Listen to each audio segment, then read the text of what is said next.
You know, this is actually a speed test or a speed indicator, because normally my coffee would be gone 5 minutes ago. Hey there, Duff here. We're going to Dunkin' Donuts bright and early. Happy Labor Day, everybody. What better way to start off your Labor Day than to ride a veteran Sherman to Dunkin' Donuts. Yes, no 360 camera today. We're on the standard GoPro 7. Sorry, guys. But we do have the long selfie stick, the 8-foot selfie stick, so maybe that'll make some of you feel better. I do have my Garmin watch today for real-time speed tracking, and I just compared it with the on-screen display on the Sherman, and they seem to be pretty close. So it looks like the speedometer, built-in speedometer on the Sherman is pretty accurate, which is nice. I also have darkness spot running in my pocket just to track the vitals from the ride. I say this often, but I expect this to truly be the fastest out and back to Dunkin' Donuts that I've ever had. I don't see why that would not be the case based on my ride last night, where it just is incredibly easy to get the Sherman over 30 miles an hour. I think part of what makes it cool with the tire noise is it almost makes it sound like you're on, you know, like a motorcycle or something. It really does. So if you got a choice between the knobby tire and the street tire with the Sherman, I would definitely go with the knobby. Some people were commenting in my 360 video, and the first one I did, it was the same deal, how in certain camera angles you can see the Rode Wireless Go transmitter on top of the camera housing, and you can indeed see it. Someone did turn me on to on Thingiverse. They have a bunch of 3D printable models that allow me to mount the transmitter vertically instead of horizontally. So if it works as it should, that should actually make it disappear from the 360 video. So I'm printing one right now, and we will try it in the future. We are moving at a rapid pace, low 30s right now. And just like last night, it feels like the veteran is very, very happy at this speed. It doesn't care one bit.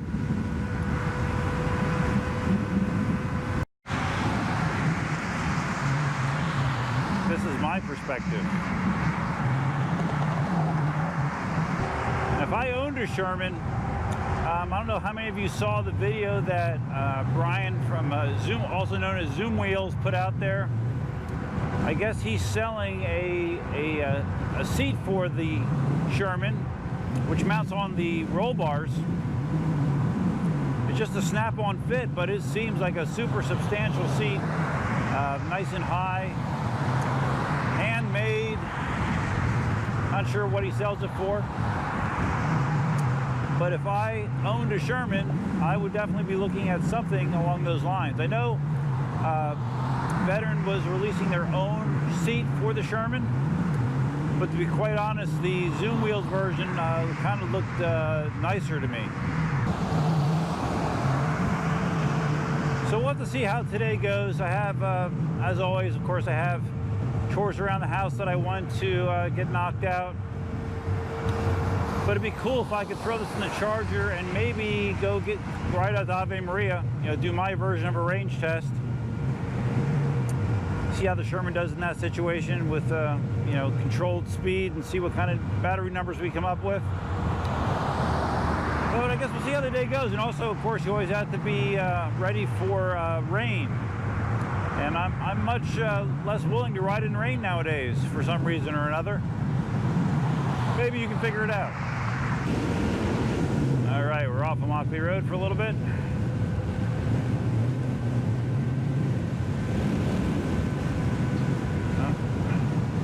We have a pedestrian ahead, so we'll slow down.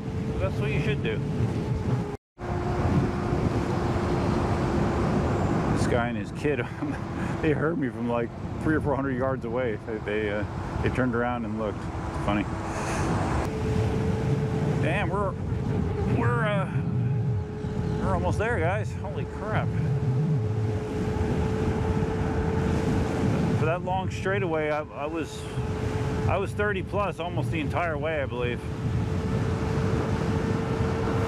You know, like if I'm riding the MSX, I'll dip, you know, over 30 miles an hour occasionally, but I don't stay there. The Sherman, I stayed there. Still closed. We'll head back out onto the main thoroughfare.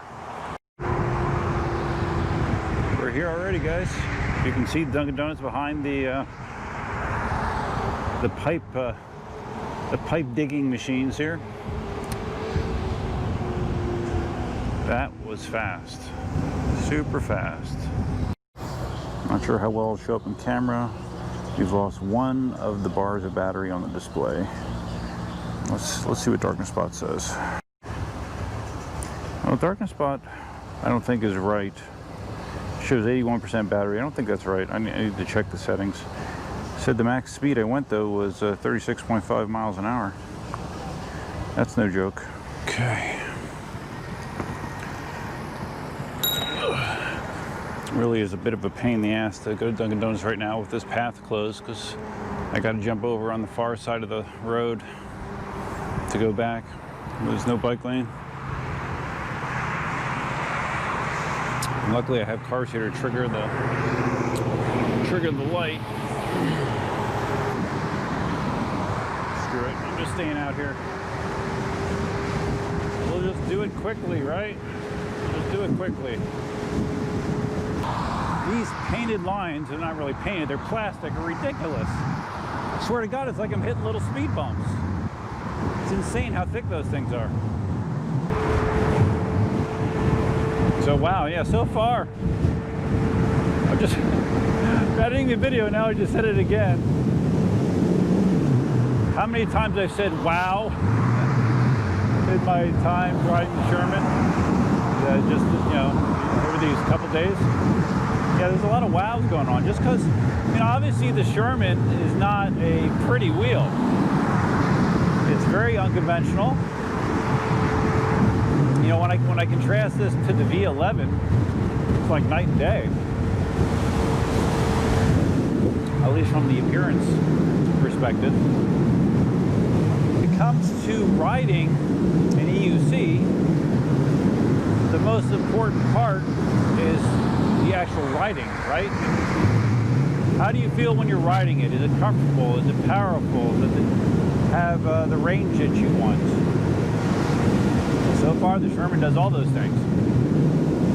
So, you know, I don't expect to have any mind-blowing insights on top of all the other reviewers that have already talked about this wheel. You know, there's probably hundreds of Sherman videos out there at this point, but I'm just going to give you my feedback, and so far my feedback is all quite good. Dunkin' Donuts coffee today is quite good as well. Foot pedals feel fine on my size 13s. I know there's been some issue with people clipping the pedals, doing sharp maneuvers, maybe because of their length, and also because of the pedal dipping issue that I guess they had with the original firmware, which supposedly is lessened now. But as far as foot comfort goes, yeah, I'm good to go. Actually, my feet don't hurt too much yet. I'm sure they will by the end of the ride, but right now we're still doing good. You know how I did that video a couple weeks ago, maybe 3 weeks, titled something like, do all the latest V11 videos affect, well, it wasn't titled that. The gist was basically if my feelings about the V11 change with the things that were going on, like, for example, the V11 burning up on Overheat Hill and some of the other negative stuff with the V11. Of course, my bearing issue being one of them. I almost feel like I need to do another video like that about the S18. I'll wait since my S18 is supposed to be here this week. But there's been some negative stuff floating around there about the S18. I talked about Mr. Elwood's video last week. This past week, Adam, Wrong Way. He did a video about the S18 and the V11, comparing them. And he was pretty negative about the S18. I would say his biggest gripe was the battery configuration. I believe is the S18 a 3P pack? Basically, he had very negative experiences with battery sag. He was able to overpower the wheel to the point of cutout. I think he recovered. He didn't actually fall, but he's noticing very, very large amounts of battery sag with the 21700 pack that's in the S18. One thing that, as far as I know, I haven't heard anyone else commenting about that particular problem. So it's interesting, and I'm sure it's going to lead to more videos around the same topic. But I do remember when everyone was buzzing about 21700 batteries, that there was an issue about the amperage. This was a conversation I had with Ulf a long time ago. That there was an issue with the amperage that they were able to deliver. And it was inferior to the 18650s. And I'm assuming that has something to do with the large amounts of battery sag that Adam was seeing. So anyways, yeah, there'll be a lot of S18 talk coming. I'll be going over that thing with a fine-tooth comb, especially checking the suspension to make sure it's not binding, doing a couple things that I've been reading about on the internet. But yeah, you'll be seeing lots of S18 commentary shortly. I don't know how many of you guys have seen some of the pictures of the new hollow motors that Gotway is going to be using in their wheels, their new generation of wheels. One thing I noticed, EUC guy, Matthias, has been posting some pictures of them.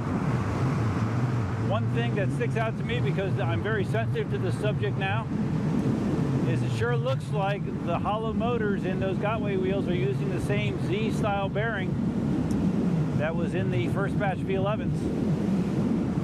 I'm very curious to see if they will run into similar issues as I did if they're exposed to water. And for those of you that are not familiar, a Z-style bearing means that they are dust-proof. They have a metal cap over the bearings. They're supposed to be dust-proof, not really waterproof. And as a result of the issue I had with bearing noise on my V11, well, partly due to that, Inmotion now is putting RS-style bearings in their hollow motor V11s, which are rubber seal, which are supposed to be more water tolerant. So yeah, curious to see if Gotway has any issues with that decision.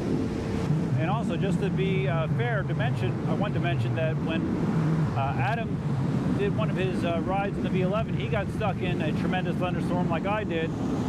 And there was even a B-roll scene with him riding the V11 through, I don't know if it was the edge of a stream or what it was, but it was a huge area of standing water that he rode the V11 through. And I specifically asked him, hey, have you had any issues with bearing noise? Because he has a first batch production V11, which would still have the Z-style bearing. I asked him if he had any subsequent bearing noise, and he said he has not. So, you know, who knows, guys? Who knows? Maybe I was just unlucky. Just for reference sake, veteran Sherman, not a hollow motor. Does not affect this level of awesomeness, though. We're basically at the end of the ride, and we're still trucking 30 miles an hour. Still not a care in the world. You know, this is actually a speed test, or a speed indicator, because normally my coffee would be gone 5 minutes ago. I'm almost home, and I still got coffee. Kind of crazy. Hello? Hello? I hired a car cleaning service. She does good work. Hello? Oh, hi. Yeah, don't put me up though. Glad you're back. Yay! Yeah. All right, so let's just do a quick look here at darkness spot. Make sure we're in frame. All right. Yeah, I definitely have to look at this because this says the battery's at 67%. And I'm looking at the display. I don't think that's accurate, so we'll see. I'll get it figured out. Max speed on the way back, 33 miles an hour, 36 and a half on the way there. And wheels only at 120 degrees, roughly. So it's stayed relatively cool despite the heat and humidity. So it's a fun ride. Like I said, I'm hoping to get back out again today if the weather holds up and my energy holds up and my Advil supply doesn't run out. See if I can get back out today. If you found this video interesting, please give it a big thumbs up. If this is your first time visiting the channel, please consider subscribing. Yeah, why? What's up? If you're going to subscribe, you can always hit the notify bell, which is over there somewhere. And feel free to leave your comments, suggestions, ideas, and thoughts below. Again, anything that you want to find out about the Sherman, you know, lots and lots of information is out there already. But if there's something that you don't know and I can provide, I'll do my best to do that for you. That's all I have for now. Hope you have a great Labor Day. Till next time, Duffman out.